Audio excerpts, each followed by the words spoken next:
Thank you, Adrian. We still have saved 5 minutes for discussion. So please, paper is open. Yeah, Peter?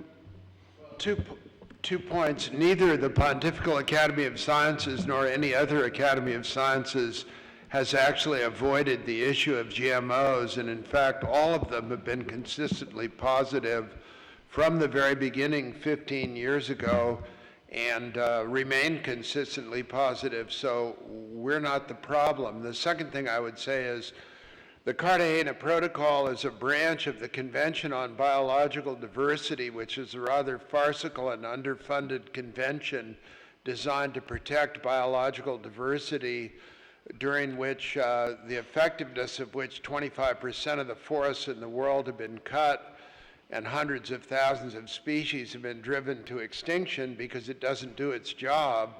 Within that, the Cartagena Protocol is even more farcical because no one can even imagine any way in which anything that would happen regarding any GMO could possibly affect biological diversity.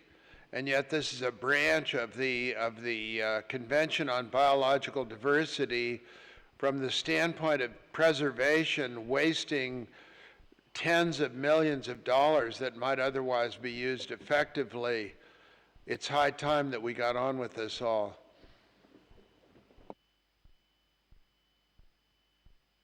I want to make sure that I've correctly understood this whole story about Greenpeace.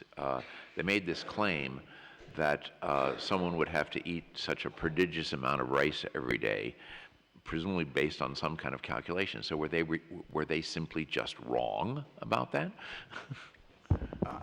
The short answer is yes, and I believe mendaciously so.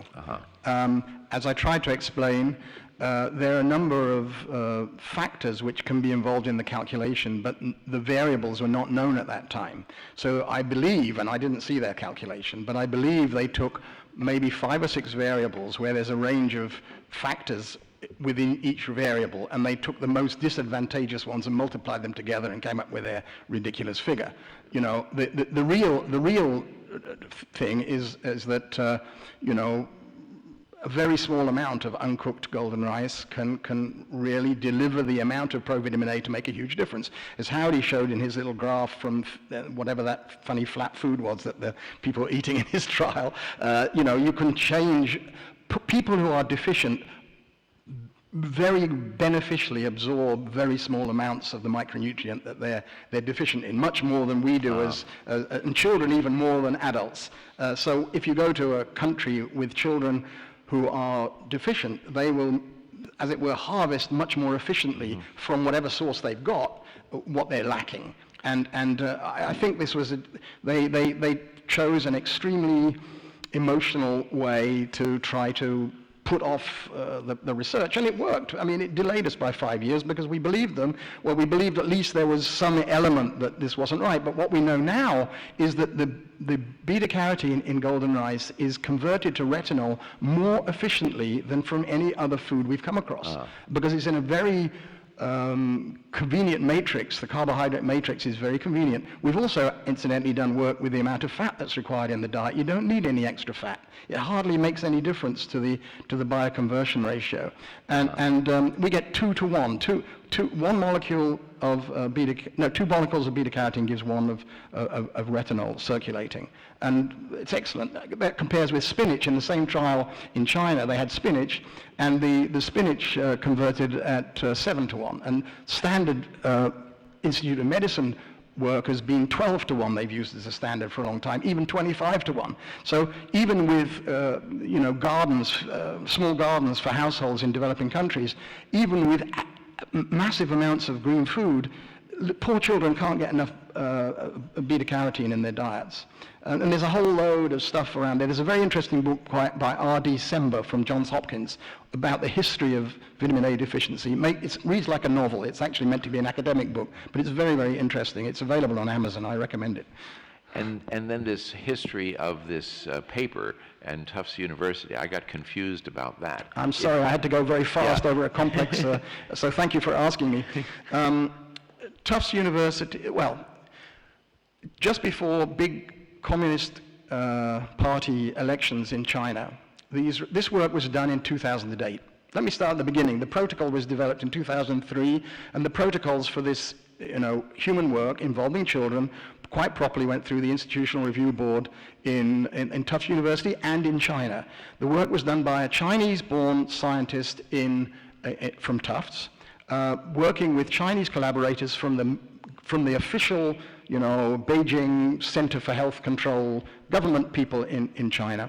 It was cleared in both places. It took us about 5 years to produce enough golden rice in Houston Medical Center on the roof in a small container that was growing it with deuterium labeling, because it's very sophisticated research.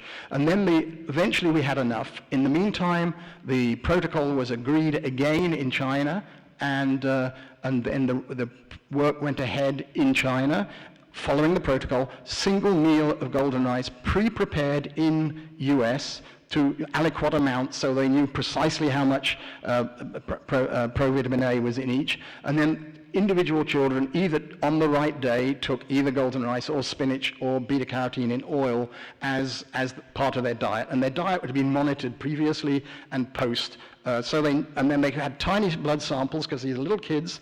They couldn't be too small because they needed to have some awareness of what was going on. They didn't want to be close to puberty because hormones get in the way of the molecular changes and so on, and the conversion ratios. So they had children, I think it was between 6 and 8 involved, and they got permission from the parents and the children. Now, when the results the work was done in June 2008, but because of poor resources, the research actually wasn't published in the AJCN until 2012. It came out online on the 8th of August 2012. On the 29th of August, that's when Greenpeace came out and complained about it. They then stimulated, and I highlighted it, but I had to go too fast to really emphasize it, they highlighted, were the parents aware of the risks they were running with their children? The amount of beta-carotene that the children had in that diet, that golden rice diet, was the amount in a small carrot, the size of my little finger. That's how much beta-carotene they had, which is in a good diet anyway. Greenpeace complained that the children Sorry. Adrian, please. I made the point. I'll tell you about it at coffee. Okay.